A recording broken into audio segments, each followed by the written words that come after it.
Instant, juste avant, peut-être avec vous, Gilbert Léognan, vous êtes pasteur, vous êtes né dans un quartier populaire de Marseille, vous êtes fils et petit-fils d'émigrés arméniens, je le dis, parce que vous avez fui, vos parents, voilà, vos grands-parents ont fui le génocide de 1915 en Turquie. On sait, l'Arménie, berceau du christianisme. Vous avez raconté comment à 14 ans, vous avez fait une rencontre, vous, personnelle avec le Christ. Alors, contrairement à ce que nous disait le rabbin Fari, pour vous, Jésus, c'est le Christ. Alors, première question, est-ce que vous pouvez nous résumer peut-être en une phrase ce que c'est que Noël pour vous en tant que pasteur? Noël, c'est très simple. C'est le ciel qui rejoint la terre.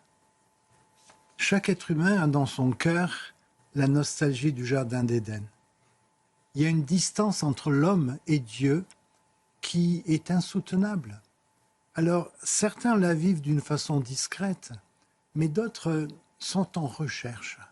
Et ce n'est pas nous qui sommes allés à Dieu, c'est Dieu qui est venu à nous au travers de Jésus-Christ. Et ça, c'est beau. Parce qu'en fait, la Bible nous dit que Dieu était en Jésus-Christ en faisant le premier pas vers nous, pour nous montrer que chaque être humain, quelle que soit son origine, a de la valeur aux yeux de Dieu. Nous sommes tous frères et sœurs en humanité. On a été créés par le même Dieu. On a le même nez, les mêmes yeux, on a le même cœur. Et c'est Pascal qui disait qu'il y a dans le cœur de l'homme un vide qui a la forme de Dieu. Et en fait, c'est ça qui s'est passé à Noël.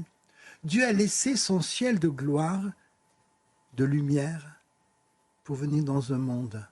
Et il est né la nuit. Il est né la nuit. C'est le symbole qu'on disait tout à l'heure que notre monde sans Dieu vit dans les ténèbres. Et Jésus-Christ a dit, je suis la lumière du monde. Celui qui me suit ne marchera point dans les ténèbres, mais il aura la lumière de la vie. Et c'est pour cela que Jésus est né dans une crèche, dans l'humilité. Il n'est pas né dans un palais. Dieu ne s'impose pas à nous. Il est né dans l'humilité d'un enfant, dans une crèche. Il n'y avait pas de place pour Jésus. Donc pour vous, ce moment de Noël, c'est un moment de célébration de cette naissance, un moment de commémoration de cette naissance? Alors il y a deux niveaux. Tout d'abord, nous célébrons la naissance de Jésus le Sauveur dans le monde. Aujourd'hui, on dit 2025 après Jésus-Christ ou 50 avant Jésus-Christ.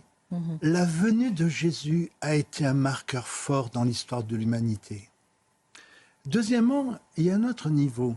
Moi, je célèbre ma nouvelle naissance. Le jour où j'ai ouvert à 14 ans ma vie à Jésus-Christ. J'étais un croyant, j'étais un chrétien de tradition.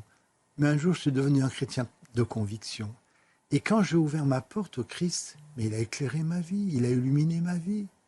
Il m'a appris à aimer, il m'a appris à pardonner. Car c'est ça, on parle beaucoup d'amour. Mais il n'y a pas d'amour sans pardon. Le rabbin Il n'y a Fari. pas d'amour sans pardon. Vous imaginez que ce soir, à ma gauche, l'imam qui est là, je ne vous cache pas, c'était un choc élien.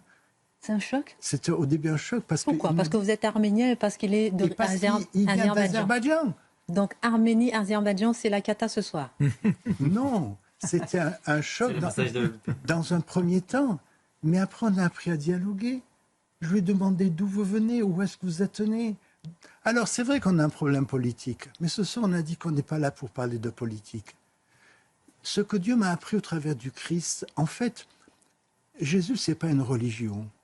Jésus, c'est une relation entre Dieu et l'homme.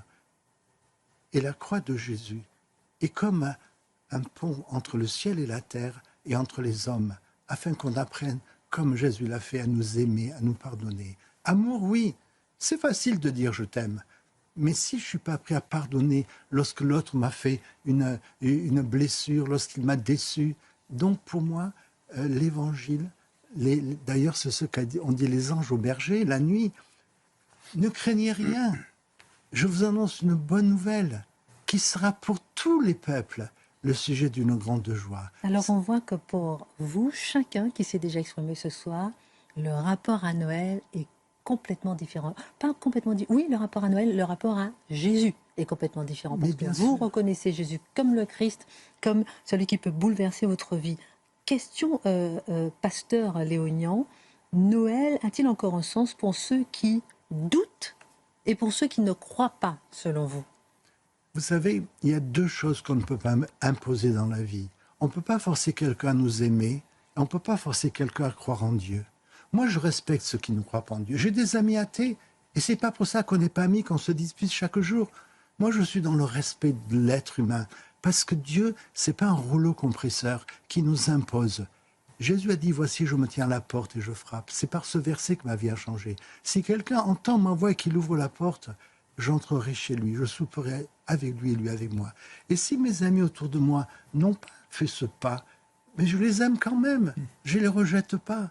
Parce que vous savez, quand on appartient à un peuple qui a souffert un génocide, on sait ce que c'est que la souffrance.